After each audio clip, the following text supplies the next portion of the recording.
What's up, everybody? It's Cameron with Surfboards.com. I'm back with a little bit different of a video for you today.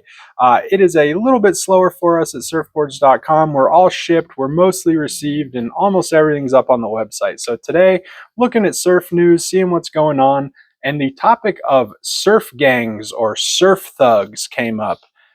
It's a little bit foreign to me being in Colorado. The closest thing I can compare it to here is snowboarding.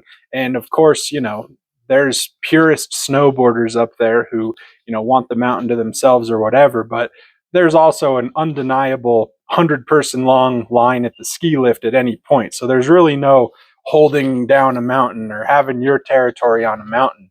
I guess that's different on the beach because these are public areas, not really like pay to enter areas. So obviously a business up in the mountains, they're going to let anyone in.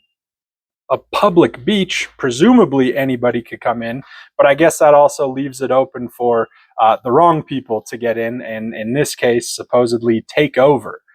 So today's video is about this article I read on the LA Times, and it's titled, "Is the Reign of the Surf Thugs at Lunada Bay Finally Coming to an End? Looks like it." If anybody doesn't know this, Lunada Bay is a popular surf spot in California, or I guess a coveted surf spot in California. There are a group of locals there who, as long ago as since 1995, have been more or less protecting the beach. They've been quoted as saying things like, if this place ever opened up, the rocks would be marked with graffiti, the beach wouldn't be safe at night. We would rather have driftwood on the beach rather than Kentucky Fried Chicken boxes. So obviously they feel like if they allow other people to use their beach, it's going to be in much worse condition. Obviously, I think that that's sort of true for anywhere in their defense. If, the more people that are allowed in, the more, I guess, bad actors are going to be around and the more negative things are going to happen. In this case, it kind of seems like the bad actors might have been the ones who moved in first and kind of taken over. It seems like since the mid 1990s, there's been things going on like in terms of surfing, stealing waves or riding into somebody, or even as bad as I found some videos online of some surfers, ganging up on other surfers and actually trying to like hurt them and like damage their boards and stuff. One of the kind of strange instances of this harassment that they talked about on here is, I guess, one of these Lunada Bay Boys dressed up in blackface and an afro wig and paddled out and, sort of had some racially charged insults towards the person that was surfing that they didn't think was supposed to be surfing, that all culminated with them claiming, they don't pay enough taxes to surf here, which just seems absurd in a public area that you could declare someone else doesn't pay enough taxes. But anyways, apparently at some point in 2016, a couple of attorneys, one of which who had been an actor in the movie Blue Crush, which popular surf film. I don't know how popular it is in the actual surf community, but everywhere else where you don't have oceans and waves, there's a pretty cool movie. But anyways, two attorneys decided to take up this case, and the one having sort of a close attachment to surfing, I think sort of spurred it for him. But I guess they are trying to more or less run out these surf thugs and take the beach back for the public. It kind of seems like they're going in the complete opposite direction as the surf thugs, which I guess makes sense. They're fighting against it.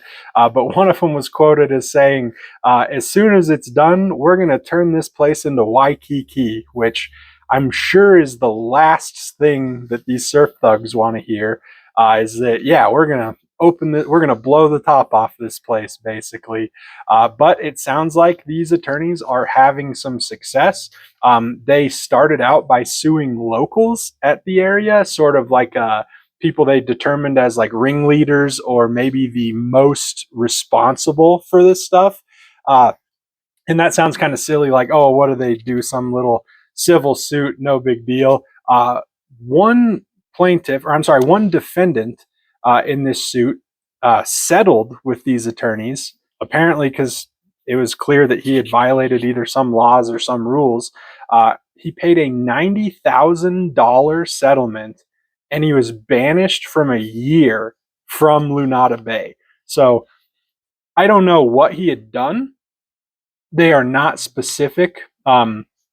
They're simply uh, they're using this thing called the Coastal Act, which I'm not super familiar with, but I'm assuming it has to do with access to the coast in public areas. They're using the Coastal Act to sue these people, and yeah, ended up with a $90,000 settlement and a year banishment for one of these ringleaders. One of the other interesting parts of this story that I thought was kind of cool, they go through the history of these Lunada Bay Boys and talk about how, in the past, they used to just hang out on the rocks, and they sort of made the rocks their perch, and they would watch over and make sure it was locals only, or make sure people were taking care of the beach or whatever it was. And apparently at some point in either the late 90s or 2000s, they actually built themselves a clubhouse on these rocks. So completely illegal, not zoned for it, not to code or anything like that, but they were able to pour cement and build reinforcing beams and create themselves an actual private hangout on these rocks. That, whether fortunately or unfortunately, it's a cool idea. It was demolished as part of these lawsuits against the community and against the city. So I just wanted to comment on this a little bit, read through it with you guys a little bit. It's not something that we are super familiar with here in Colorado. Like I said before, we've got the mountains, but if you formed a line in the mountains and told people you can't come here, you'd have 1,000 people that would walk right past you. There's no putting that back in the box. But if you're a surf thug, you've been attacked by surf thugs, you've tried to surf at Lunada Bay, leave a comment. Let me know what you think. As always, check out Surfboards.com for anything you need surf related. We got lots of new shoes, lots of new hats, lots of new apparel in recently.